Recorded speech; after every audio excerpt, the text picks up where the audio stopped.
Buenas, estamos en la formación Gestión enfermera de la demanda ante la hipoglucemia.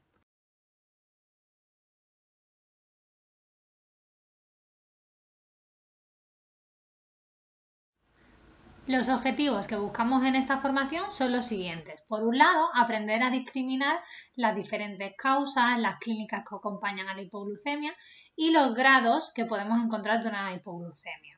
Por otro lado, será conocer el plan de actuación más adecuado, así como implementar los cuidados de enfermería según este grado de hipoglucemia que puede presentar el paciente. Y, por supuesto, realizar educación para la salud centrada no solo en el paciente, sino también en la familia, con la idea de prevenir posibles hipoglucemias. El contenido que vamos a desarrollar principalmente va a ser definición de la hipoglucemia, clasificación, cómo realizar una adecuada anamnesis, valoración, diagnósticos que tenemos en ESIAP y el plan de actuación, incluyendo intervenciones más adecuadas y recomendaciones. Comenzaremos definiendo qué es una hipoglucemia. De una forma sencilla podríamos decir que es la disminución de la cifra de glucemia por debajo de 70 miligramos por decilitros. A pesar de que la definición anterior es la correcta, existe una serie de clasificaciones que nos amplían esta información, es decir, va a clasificar la hipoglucemia no solo en el valor de glucemia que vamos a encontrar, sino en situaciones, signos y síntomas que lo pueden acompañar. Aquí os he seleccionado la clasificación que realiza la ADA, es del 2021, pero en el contenido didáctico, en el desarrollo del contenido didáctico, podéis encontrar bastantes clasificaciones en función de otras entidades y síntomas, ¿vale? Vamos a hablar un poquito de estas y ya sabéis que tenéis en el contenido didáctico si queréis ampliar. Aquí vemos que la tabla se divide en 3 niveles, digamos que el nivel 1 sería el más leve y el 3 el más grave. Si nos centramos en el 1, podríamos encontrar una glucemia menor de 70 o mayor o igual a 54. Esto es un nivel de hipoglucemia que se puede tratar con tratamiento vía oral a través de carbohidratos de acción rápida y después requeriría un pequeño ajuste farmacológico. ¿Qué síntomas podemos encontrar aquí? Pues los típicos neurogénicos, que serían sudoraciones, palpitaciones, temblor, hormigueo, ansiedad, sensación de hambre, náuseas, debilidad. Y aquí podemos decir que según el nivel o capacidad del paciente podría incluso autotratarse. En el nivel 2 encontraríamos una hipoglucemia clínicamente más significativa que la anterior. La glucemia la encontramos por debajo de 54 y esta suele ir acompañada por una clínica neurógena y tipo confusiones, mareos, agresividad, presenta o puede presentar visión borrosa, dolor de cabeza, disartria, falta de concentración y demás. Y el nivel 3, que ya hablaríamos de una hipoglucemia severa, aquí no nos indica un punto de corte en cuanto a la glucemia y es una situación que se asocia a una disfunción cognitiva severa. Requiere intervención inmediata y puede incluso llegar a situaciones de coma. A continuación pasaremos a la anamnesis. Comenzaremos por la revisión de antecedentes familiares y personales. En cuanto a los antecedentes familiares, pues si hay alguien en la familia que ha padecido diabetes previamente, nos centraremos en la edad, sobre todo en ese paciente anciano, porque es especialmente vulnerable a padecer hipoglucemia clínicamente significativas, pero que por su falta de habilidad no llega a darse cuenta de que ha comenzado esta hipoglucemia con esos síntomas característicos. ¿Esto qué implica? Que se retrase la intervención ante la hipoglucemia. Recordar que el autotratamiento y la capacidad de reconocer estos síntomas del alarma son fundamentales para que la hipoglucemia sea grave. También debemos tener en cuenta aquellas personas mayores de 65 años y que además estén en tratamiento con secretagogos o insulina, por tener mayor riesgo de padecer hipoglucemias. En el caso de las mujeres embarazadas, sí que es cierto que están más relacionados con las hiperglucemias y también debemos aclarar que el umbral de hipoglucemia en una mujer embarazada aún es un concepto bastante controvertido, pero sí que se ha propuesto un valor que es menor de 63 miligramos por decilitros. Y también a destacar que los valores de glucemia en ayunas en las embarazadas son ligeramente inferiores que la población en general. Todo esto para tenerlo en cuenta a la hora de realizar la anamnesis.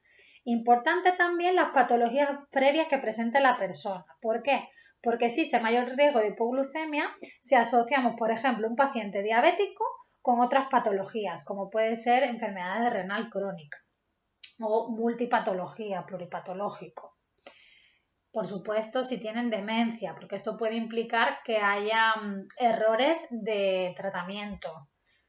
Y, por supuesto, hábitos tóxicos, alcohol y drogas. Aquí a destacar quizás que el alcohol lo que nos produce es una hipoglucemia, sobre todo inducida por el alcohol tipo atracones, es decir, ingesta de alcohol de varios días y que además va acompañada con una ingesta reducida de alimentos, porque esto da lugar a una depleción del glucógeno hepático.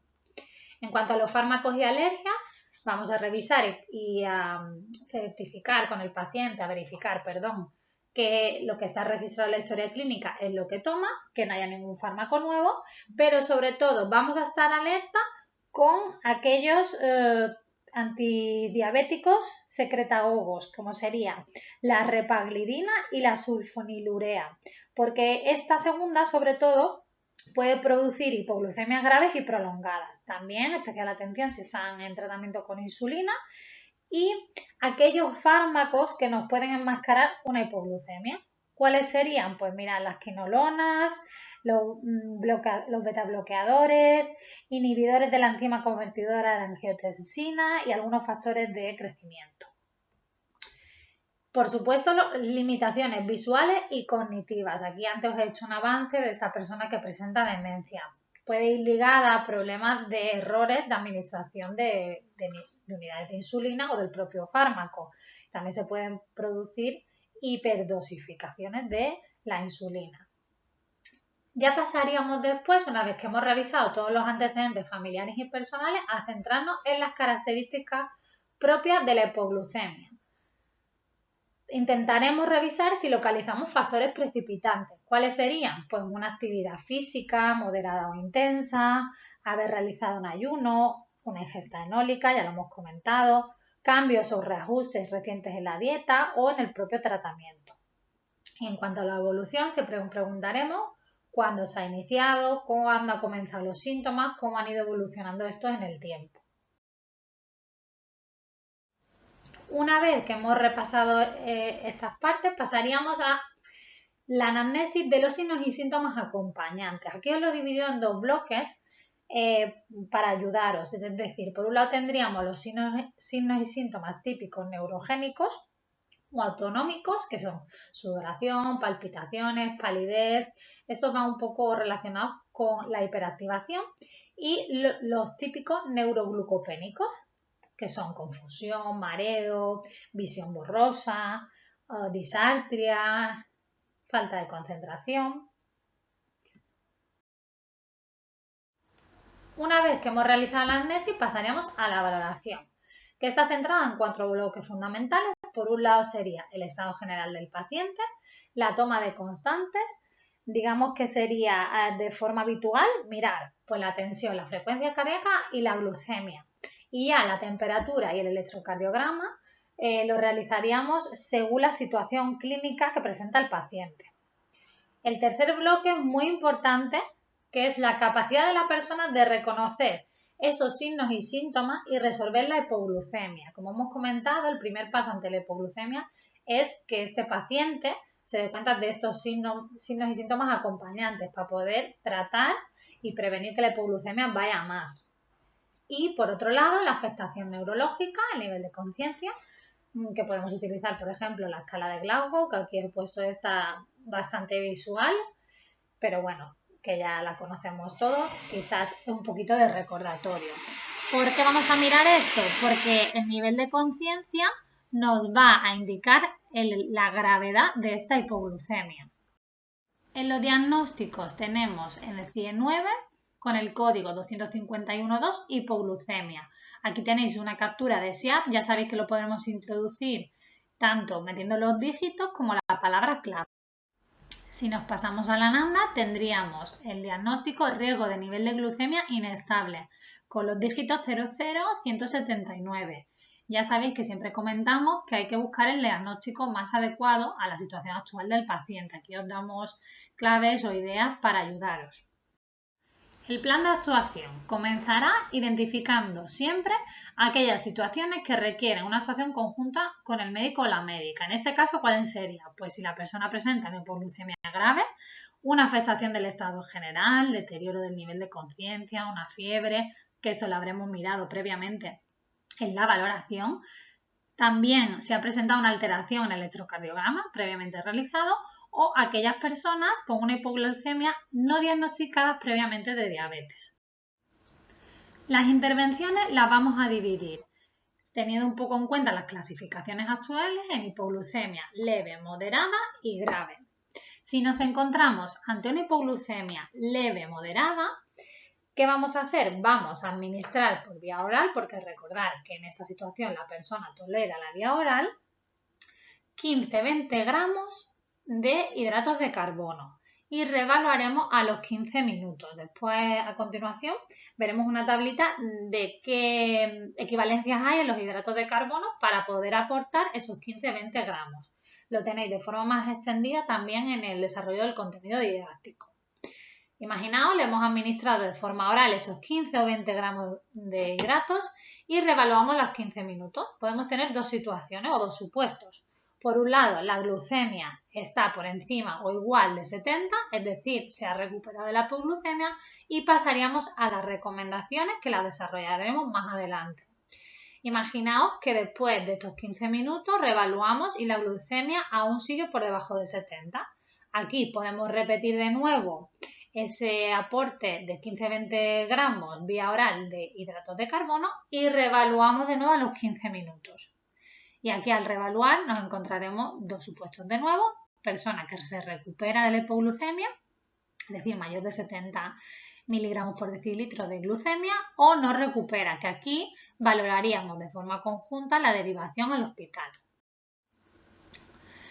Lo que os comentaba, tenemos que administrar esos 15-20 miligramos de hidratos de carbono. Aquí tenéis la equivalencia, pues de 2 sobres de azúcar o una bebida refrescante, también zumos de fruta de estos comerciales, bebidas isotónicas, caramelos o gelatinas de frutas, a destacar que deben ser con azúcar, que también las hay sin azúcar, y entonces esta equivalencia no nos valdría.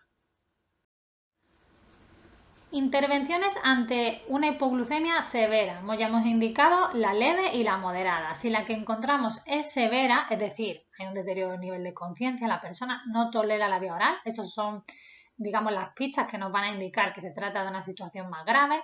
Aquí realizaremos una intervención urgente y conjunta con el médico y se va a basar la intervención en unos bloques. Por un lado, el primer paso sería administración de glucosa hipertónica intravenosa al 50%, es decir, glucosmol 20 cc. Si no podemos conseguir un acceso venoso, entonces pasaríamos a la segunda opción, que sería la administración de 1 miligramo de glucagón intramuscular o subcutáneo. Y después de estas intervenciones valoraremos de forma conjunta qué actuaciones vamos a seguir. Aquí, importante también qué tratamiento tiene el paciente. Siempre se va a hacer una intervención individualizada y personalizada. Lo que hemos comentado, estos pacientes que están con antidiabéticos tipo sulfonilureas o insulina, como pueden seguir una hipoglucemia a largo plazo, requieren una valoración del médico o la médica para ver qué intervenciones futuras o cómo vamos a continuar. En las diapositivas anteriores, en todo momento, hemos hablado de una hipoglucemia leve, moderada o severa estándar, pero tenemos que tener en cuenta que siempre hay que personalizar y hay situaciones o casos especiales que requieren una intervención diferente o más específica. Aquí hemos puesto algunas de ellas, como sería, por ejemplo, un paciente con una hepatopatía avanzada o consumo de alcohol, un alcoholismo crónico. Aquí la persona no responde al glucagón debido a que el alcohol, como hemos comentado al principio, inhibe la neuglucogenólisis hepática. Aquí, ¿cuál sería la opción? Pues administrar glucosa hipertónica intravenosa al 50%. También aquellos pacientes que están en tratamiento con un inhibidor de la alfa-glucosidasa. Pues en estos pacientes debemos destacar que el azúcar común es inadecuado para contrarrestar la hipoglucemia y en su lugar, ¿qué utilizaríamos? Pues glucosa intravenosa. Y aquellas personas portadoras de bomba de infusión continua subcutánea de insulina. Vale, aquí también tendríamos que dividir un poco en hipoglucemia leve, moderada y grave, lo que vamos a realizar. Mismas actuaciones descritas en pacientes no portadores de esta bomba, pero además tendremos que hacer lo siguiente. En el caso de una hipoglucemia leve, debe pararse la bomba durante 15 o 30 minutos. En la moderada la pararíamos 30 minutos y en la grave debemos parar la bomba hasta que se revierta totalmente la hipoglucemia. Ahora volveríamos al supuesto de esa hipoglucemia que se ha recuperado. Como hemos dicho antes, ahí pasaríamos a las recomendaciones que ahora vamos a desarrollar. Por un lado, debemos informar a la persona y o familiares de que debe tomar un suplemento de hidrato de carbono de absorción lenta si falta más de una hora para las siguientes comidas. Informar tanto a familiar como a la persona de la necesidad de un post-control por la hipoglucemia de cada 6 o 8 horas. Y en el caso de que este paciente esté en tratamiento con hipoglucemiantes orales, es importante que esto se prolongue hasta las 48 horas, por ejemplo, o sobre todo los que están en tratamiento con sulfonilureas, por riesgo de recidiva a posible permanencia de metabolitos activos del fármaco. Y de carácter breve, debemos hacer un recordatorio de los aspectos educativos o pilares básicos para evitar una hipoglucemia. Esta información debe ser breve, pero podemos complementarla en una consulta de seguimiento. Aquí vamos a intentar hablar un poquito de los pilares básicos, ya sabéis, ejercicio, tratamiento, ingestas de hidratos. Y vamos a recordarle las situaciones que pueden aumentar el riesgo de sufrir una hipoglucemia, como sería no comer lo suficiente, hacer demasiado ejercicio sin comer o reduciendo su dosis de insulina, esperar demasiado tiempo entre comidas o realizar una ingesta excesiva de alcohol.